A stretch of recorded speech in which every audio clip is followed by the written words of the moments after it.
Hey guys, this is the first episode of Voices from the Vault.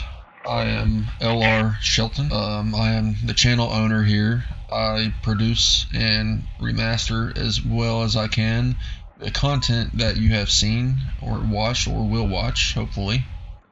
But there's something I wanted to talk about today. I wanted to talk about Ozzy Osbourne.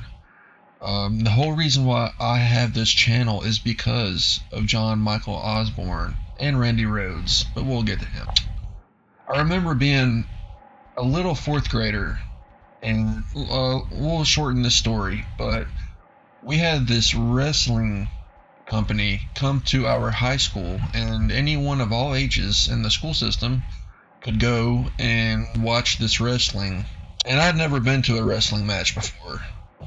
So it was, I didn't know what to expect. I still remember it to this day. It was clear as day. I was in fourth grade. Was that like 11 years old? And I also apologize for the mic. I've got a bad mic. I'm gonna getting a new PC, and I'm also getting a new mic and brand new equipment. So, but moving on, go to this wrestling match. I'm acting like an insane person. I'm just a little fourth grader, like all the wrestlers. Doing their thing and.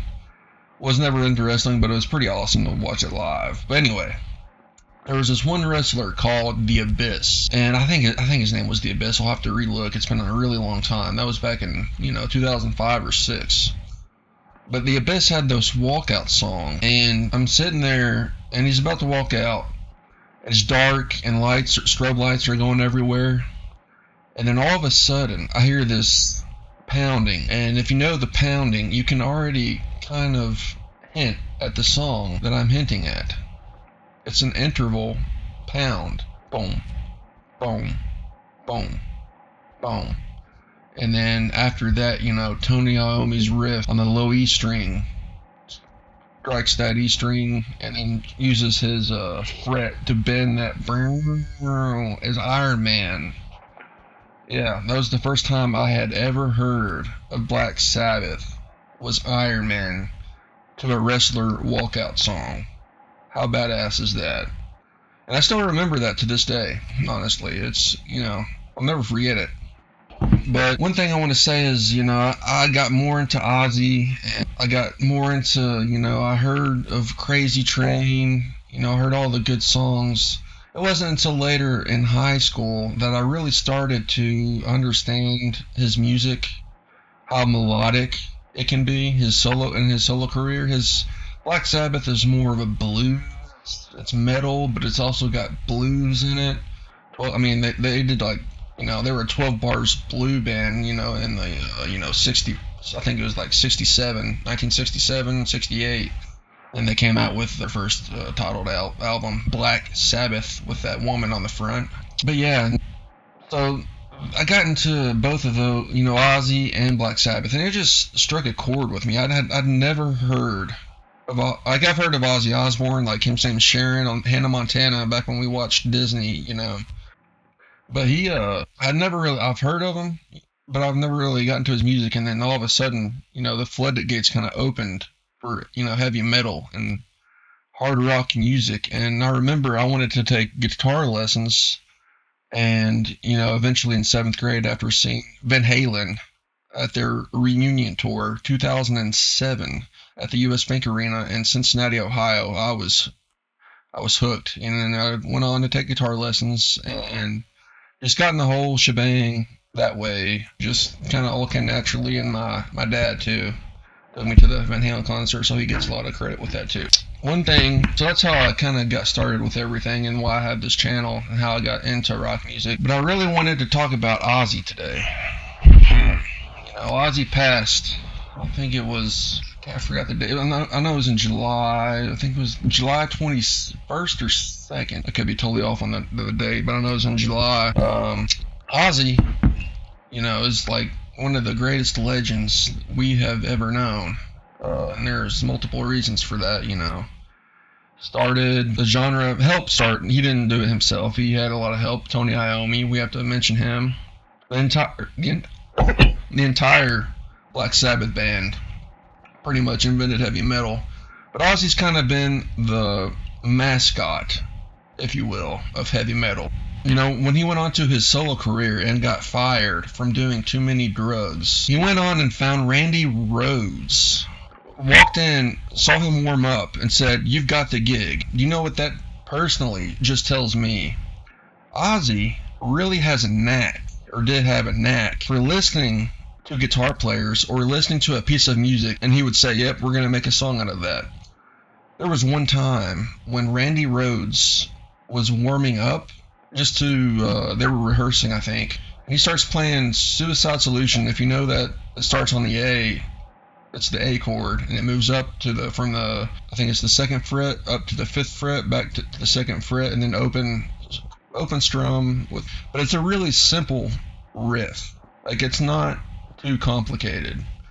And Ozzy looks at him and goes, "We're making a song out of that." And that's how Suicide Solution was literally birthed, was because of Ozzy Osbourne hearing the music and saying, "We were going to make a song out of this." And there are other examples. There is the No More Tears song. All of the band, you had Zakk Wylde, Randy Castillo, the Alice in Chains bass player, Mike Inez, and and Ozzy. And then you had the keyboardist, and I forgot the keyboardist's name. But Mike Inez was warming up, and he was just fiddling around, and he did the No More Tears riff. Super groovy, okay? Very, very, it's like almost like a bluesy, jazzy funk feel. Ozzy listened to that one time, and he said, "What was that?" And Mike Inez responds, "I'm just warming up. I don't know what you're talking about.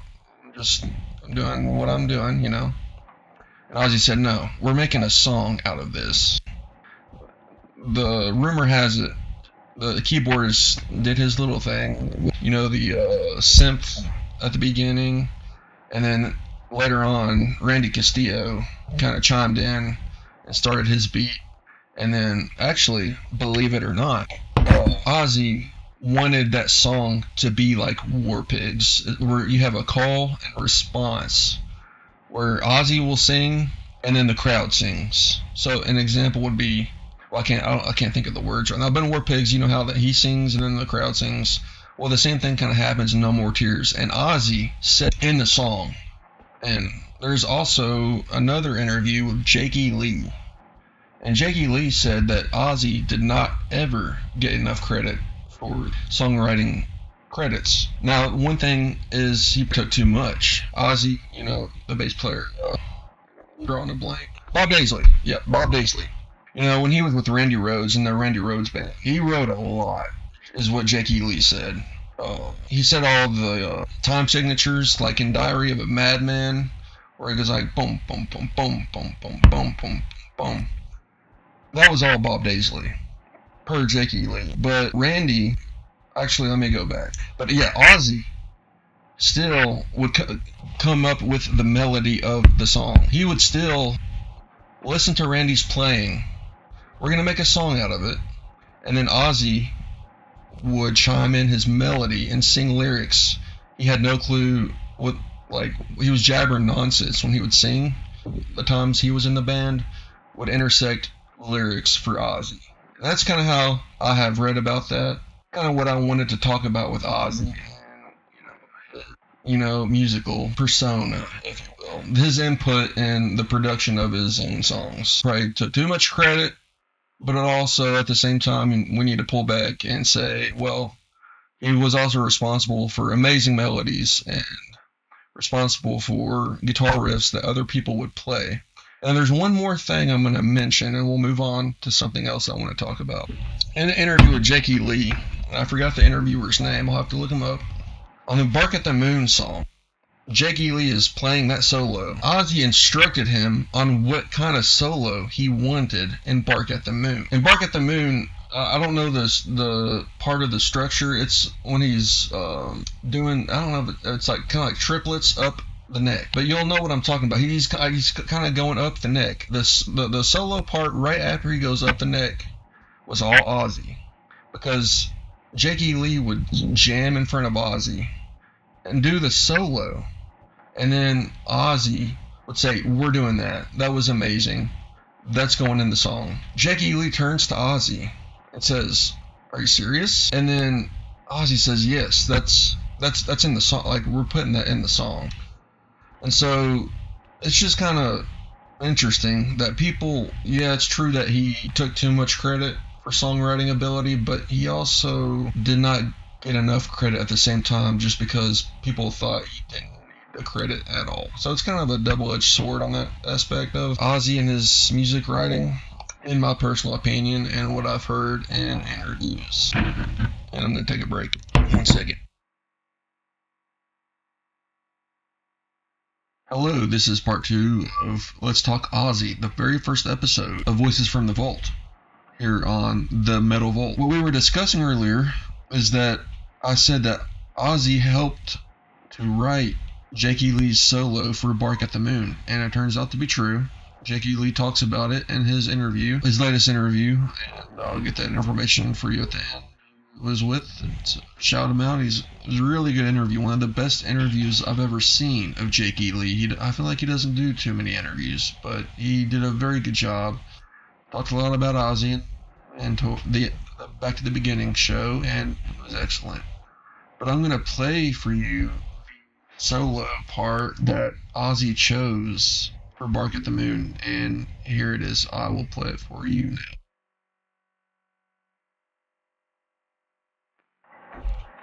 Because of copyright, I could not put the Bark at the Moon section of Jakey Lee's solo where Ozzy chose the solo part for the song, so we will now move on to, and I will play the Jakey Lee solo with my voice. It's part of the song that goes da da da da da da da da da da. So, in my opinion, that's one of the best parts of the solo. And basically, what this solo is called, this part of the solo, it is a. I looked it up. Give me 1 second.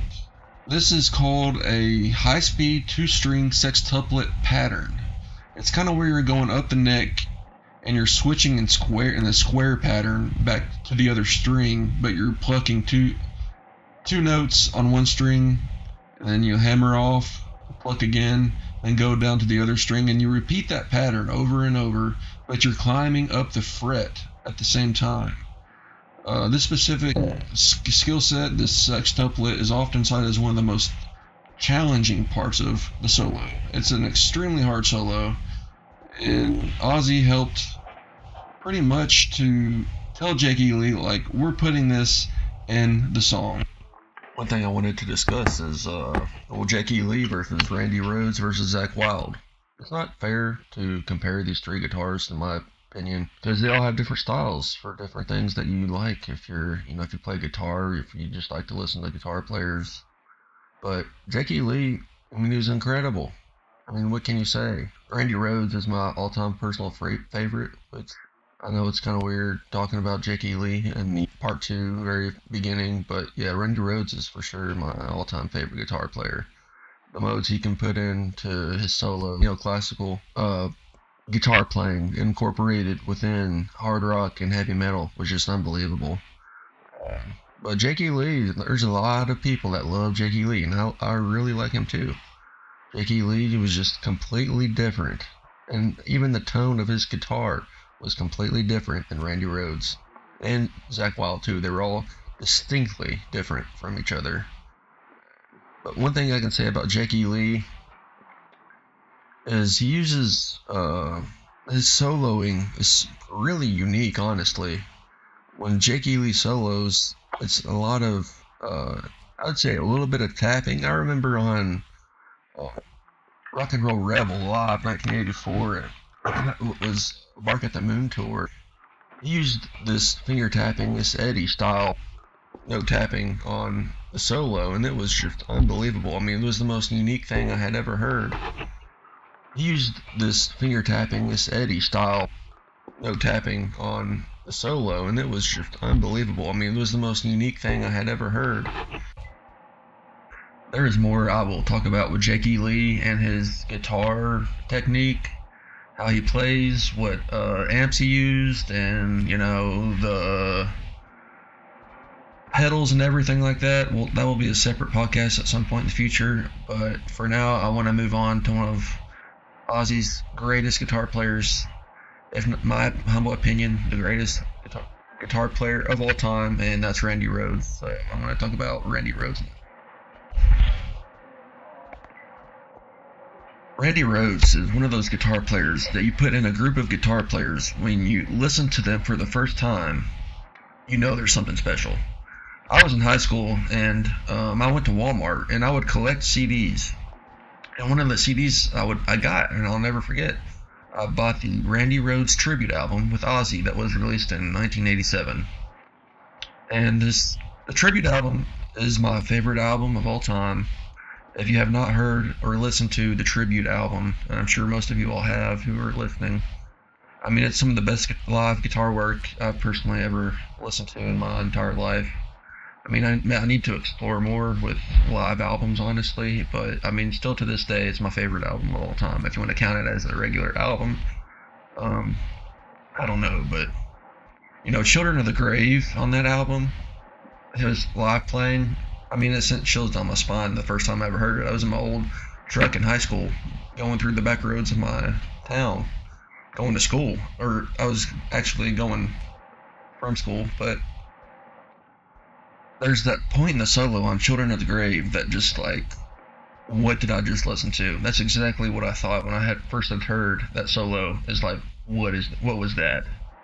And I've known of Randy Rhoads, Crazy Train, and Mr. Crowley, but I really didn't get into his discography, a little later in life, like my senior year in high school, because I started listening to this music in 5th grade, like I said, and so by high school I was really getting into Randy Rhoads and other guitar players, and Randy's playing was just like on another level compared to other guitarists I had been listening to.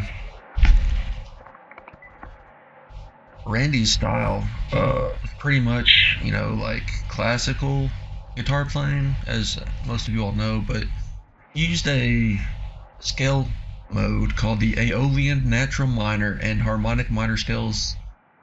This gives the solo kind of like a dark, sophisticated, and like almost gothic kind of sound to it.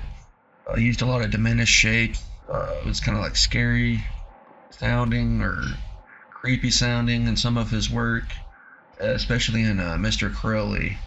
He was a master of like symmetrical rolling scales, moved diagonally across the neck, and like with incredible speed, and he made it sound so fluid that his style it just made it sound absolutely incredible. If you look up Aeolian and diminished fifths and those sorts of modes on YouTube, you could find just kind of like where he got that style from. And he also used blues in his modes as well. And when I say mode, I say like a guitar mode is just kind of the structure of the solo, using different sections of music theory to make your solo sound a certain way. Is the best I can explain it in simple terms. But if y'all want to look up Aeolian scales and diminished fifths, it's pretty interesting stuff, like where he got that from. And I just think he's one of the greatest guitar. I mean, I could probably put like not just rock and metal guitar players, all guitar players combined. I would put him top 50, somewhere in the top 50. Now, rock and metal guitar players, I would put him top 10, like maybe like lower 10, somewhere in there, if I was being objective as possible. But that's about it for Randy Rhoads. I'll get more into him in a separate podcast, and we will now move on to Zakk Wylde. I'm really happy to say that I've seen Zakk Wylde I've seen him 4 times in concert, I believe. I would have to recount it and check and see, but I saw him with Ozzy's solo career twice, and I saw him with Zach Sabbath this past, like in November. Actually, no, that was last Christmas. Was that last Christmas? Wow, time flies. Yeah, I saw him with Zach Sabbath, in Cincinnati at Bogarts. That's actually, if you're in the Cincinnati area, Bogarts is a pretty cool place. But Zakk Wylde is amazing too. I mean, these are the big 3. You've got Jiggy Lee, who has this really thin Stratocaster tone. You've got Randy Rhoads with a nice thick Gibson, neoclassical, using AOV and diminished fifth scales, and just complete badassery. And then now you have Zakk Wylde, who I feel is a complete blues player, a little bit like Randy in the blues aspect. Loves his 12-bar blues. Zakk, I would put him for rock and metal. I would put Zakk Wylde. He's in the top 100. I mean, I would put him. I don't know where he would land, but you have to put him in the top 100 just for the simple fact that he wrote No More Tears. The No More Tears solo is just. I mean, I'll put that solo in the top 30 greatest hard rock metal solos of all time. That's just incredible. It's an incredible solo, and I'll get more into Zakk Wylde in a separate podcast as well once I start doing like guitar player podcasts. But I'll touch on a few things with Zakk Wylde and his ability in guitar playing here. Talking about Zakk Wylde, there is one thing that people have a major problem with, and it's what he's mostly known for.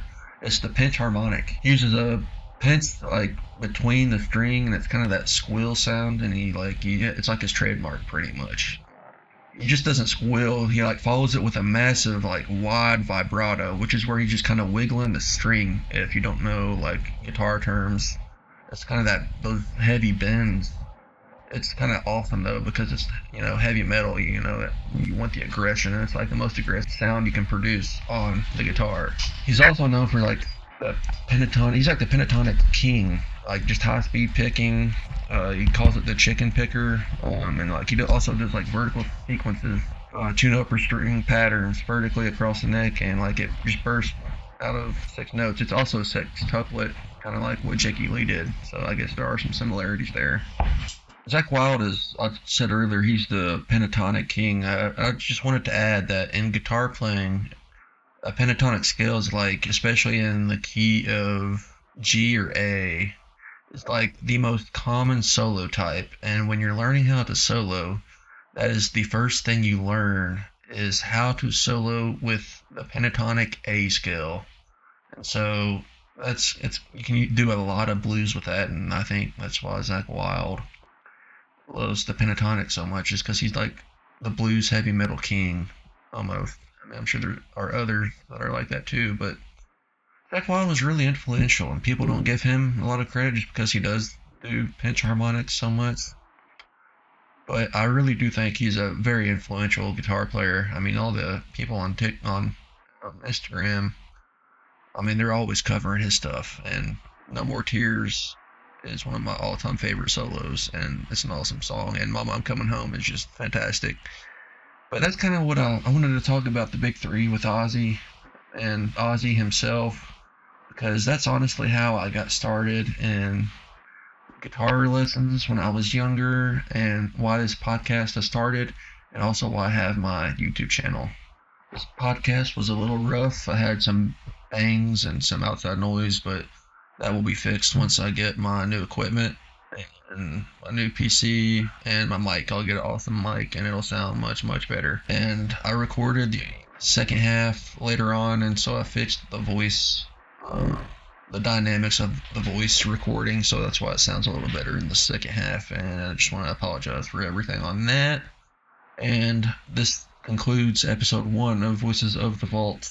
Thank you for listening, and if you haven't subscribed to my YouTube, go on and do so. There will be more podcasts, possible short, not documentaries, but short videos on maybe rock education, maybe some news. And there's just going to be a lot going on here on the YouTube channel.